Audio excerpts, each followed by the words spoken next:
Aku nggak tahu sampai kapan aku bisa bertahan. Tapi kalau misalnya nanti aku lebih memilih pergi, kamu harus tahu bahwa sebelumnya aku pernah berusaha kuat, tapi aku kalah sama keadaan. Dan aku juga nggak bisa bohong sama diri aku kalau aku tuh capek. Yang namanya pelakor itu, rasa empati dia terhadap sesama wanita tuh udah nggak ada. Jadi mau kita sindir, mau kita kasih quotes, mau kita dakwah pun, ya kalau emang tidak diberikan kesadaran oleh Tuhan, ya udah dia ngerasa apa yang dia lakuin itu bener gitu. Mereka berpikir bahwa mereka juga berhak bahagia dengan cara apapun, dengan cara merebut kebahagiaan orang lain juga itu termasuk dengan hal yang tidak salah menurut mereka. Yang bisa menyadarkan mereka adalah teguran Tuhan. Ketika mereka mengalami kejadian yang sama di diri mereka, mereka baru sadar kalau yang mereka lakuin adalah buah dari perbuatan mereka sendiri gitu. Sakit sih sebenarnya, tahu kenyataan yang seharusnya gue nggak tahu. Ya bener banget kata orang gitu loh. Kalau misalkan hidup kita tuh lebih tenang kalau kita nggak nyari tahu hal yang semestinya kita nggak usah tahu gitu loh. Dan sebenarnya ketika gue mencari tahu hal-hal yang sebenarnya nggak usah gue tahu, tapi gue cari tahu, ya itu cuma nyakitin diri gue sendiri. Gue yang sakit gitu loh. Masalah yang nggak ada gue ada ini karena diri gue sendiri gitu. Dan sekarang gue sadar gitu loh, kesehatan mental gue yang lebih penting. Buat pasangan gue, lo jangan takut ketika lo nunjukin rasa sayang lo ke gue semena-mena sama lo. Enggak akan. Malah ketika lo nunjukin bahwa lo sayang sama gue, lo perhatian sama gue, lo cinta sama gue akan ngasih feedback yang sama. Gue juga akan ngelakuin hal itu gitu loh. Karena bucin sama orang yang bucin juga sama kita itu ya hal yang menyenangkan gitu loh. Cinta tuh indah gitu loh ketika lo menemukan orang yang tepat, orang yang bisa melihat lo dari sudut pandang yang lain gitu loh. Lo punya kekurangan tapi dia ngelihat kekurangan lo tuh sebagai kelebihan yang lo punya. Mau cewek mau cowok, kalau mereka udah nemuin orang yang mereka cinta, orang yang mereka sayang, seburuk apapun sifat buruk dia, seburuk apapun kebiasaannya dia, mereka tuh bakalan berubah tanpa lo suruh gitu loh.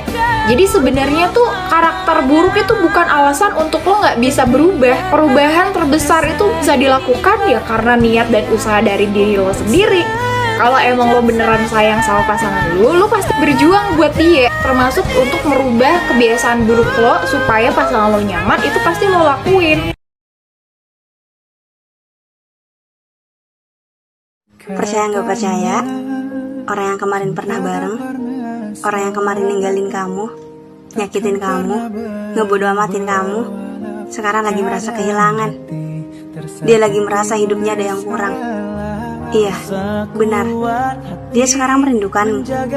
Dia merindukan ketulusanmu. Dia merindukan perhatianmu. Dia merindukan aktivitas yang biasa kamu kasih setiap harinya. Walaupun sekarang udah ada yang lain, tapi aku yakin dia gak akan menemukan kebaikan kamu di diri orang lain.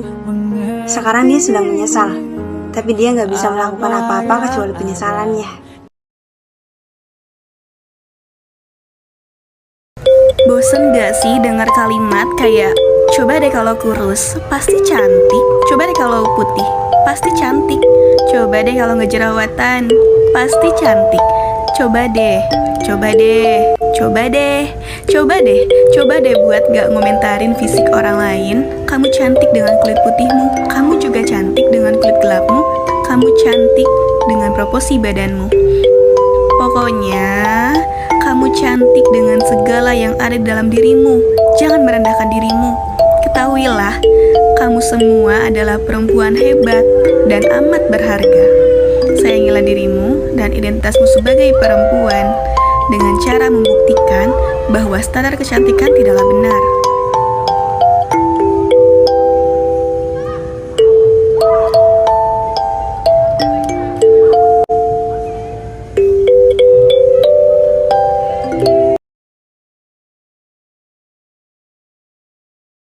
Dulu aku pernah di posisi dimana pacarku punya 2 perempuan sekaligus. Aku salah satunya. Waktu itu aku mikirnya aku gak diselingkuhin. waktu itu aku mikirnya kalau misalkan aku putus, berarti aku yang kalah sama perempuan itu. Tapi itu dulu, sekarang enggak. Baru-baru ini aku mikir, berarti kalau kayak gitu sama aja kompetisi. Dan aku memilih berkompetisi sama perempuan yang kayak gitu. No, kamu gak boleh ngulangin hal yang sama kayak aku ya. Kayak, hey, Ratu tuh gak perlu berkompetisi untuk menunjukkan dirinya Ratu.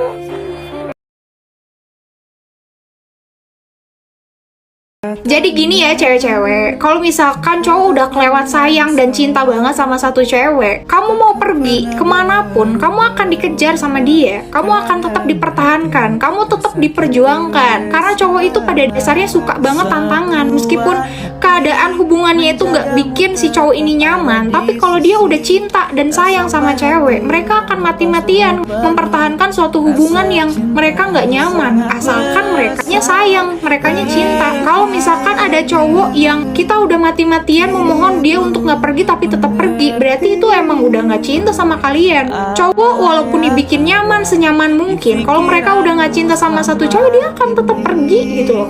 Mereka nggak akan peduli dengan rasa nyaman itu.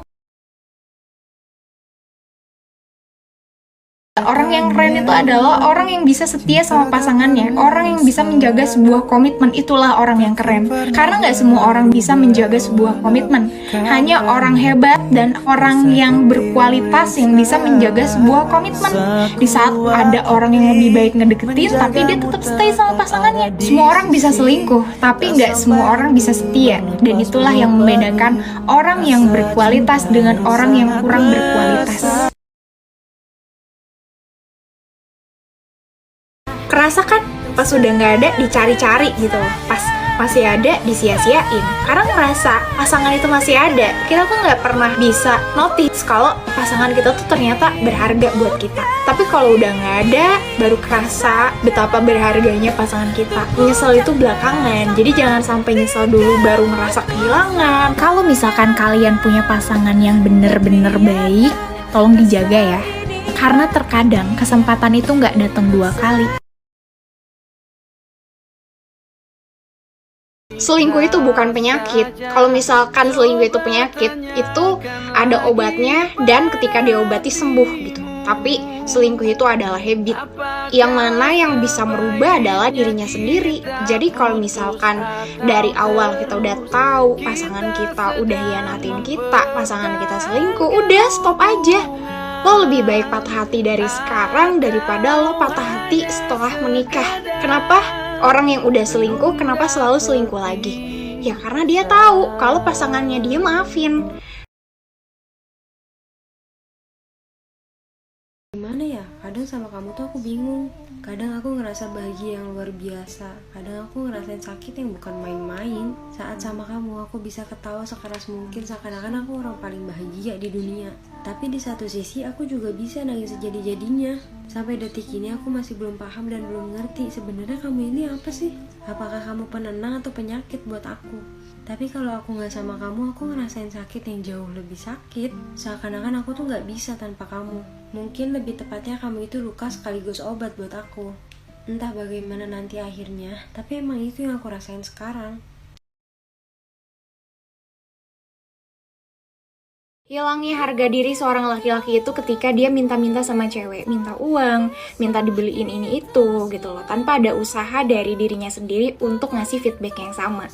Jadi buat para cewek-cewek, kalian jangan pernah ngerasa bahwa ketika kalian ngasih-ngasih ke cowok, ngebeliin ini itu buat cowok, dia bakalan cinta. Enggak, karena laki-laki yang emang beneran cinta, dia akan malu untuk minta apapun dari kamu. Yang namanya hubungan harusnya ada take and give ya. Ketika si cewek ngasih sesuatu sama cowok, cowok pun bisa ngasih feedback yang sama gitu loh. Sekarang terserah kamu aja. Udah capek banget bilangin orang budak. Masuk kuping kanan, keluar kuping kiri.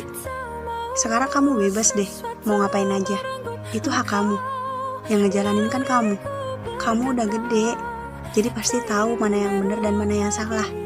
Permintaan maaf tanpa mengubah apapun sama aja manipulasi. Jangan jadiin kata maaf buat penenang aja.